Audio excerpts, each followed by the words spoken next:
Religion is the sigh of the oppressed creature, the heart of a heartless world, and the soul of soulless conditions. It is the opium of the people. We should not say that one man's hour is worth another man's hour, but rather that one man during an hour is worth just as much as another man during an hour. Time is everything, man is nothing, he is at the most time's carcass. Let the ruling classes tremble at a communist revolution. The proletarians have nothing to lose but their chains. They have a world to win. Workingmen of all countries, unite. Society does not consist of individuals but expresses the sum of interrelations, the relations within which these individuals stand. Anyone who knows anything of history knows that great social changes are impossible without feminine upheaval. Social progress can be measured exactly by the social position of the fair sex, the ugly ones included.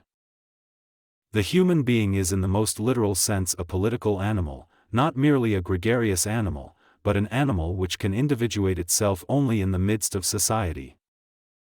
Capitalist production, therefore, develops technology, and the combining together of various processes into a social whole, only by sapping the original sources of all wealth, the soil and the laborer. Capital is money, capital is commodities. By virtue of it being value, it has acquired the occult ability to add value to itself. It brings forth living offspring, or, at the least, lays golden eggs. The ideas of the ruling class are in every epoch the ruling ideas, i.e., the class which is the ruling material force of society, is at the same time its ruling intellectual force. The more the division of labor and the application of machinery extend, the more does competition extend among the workers, the more do their wages shrink together. In a higher phase of communist society, only then can the narrow horizon of bourgeois right be fully left behind and society inscribe on its banners, from each according to his ability, to each according to his needs.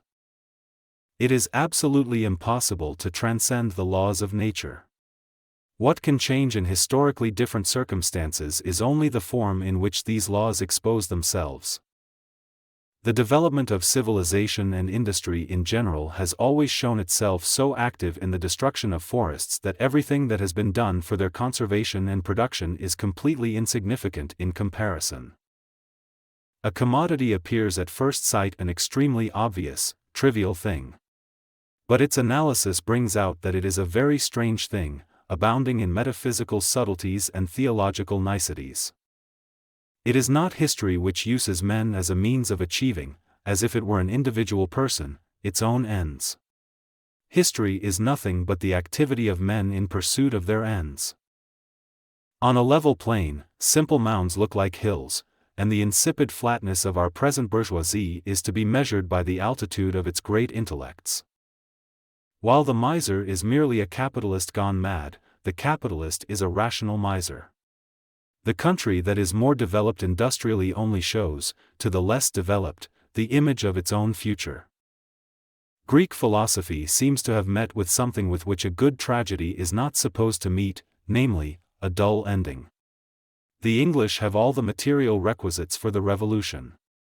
What they lack is the spirit of generalization and revolutionary ardor. In bourgeois society capital is independent and has individuality, while the living person is dependent and has no individuality. Reason has always existed, but not always in a reasonable form. The only antidote to mental suffering is physical pain. The production of too many useful things results in too many useless people.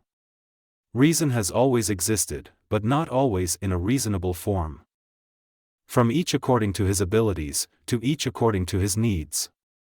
Necessity is blind until it becomes conscious. Freedom is the consciousness of necessity. Democracy is the road to socialism.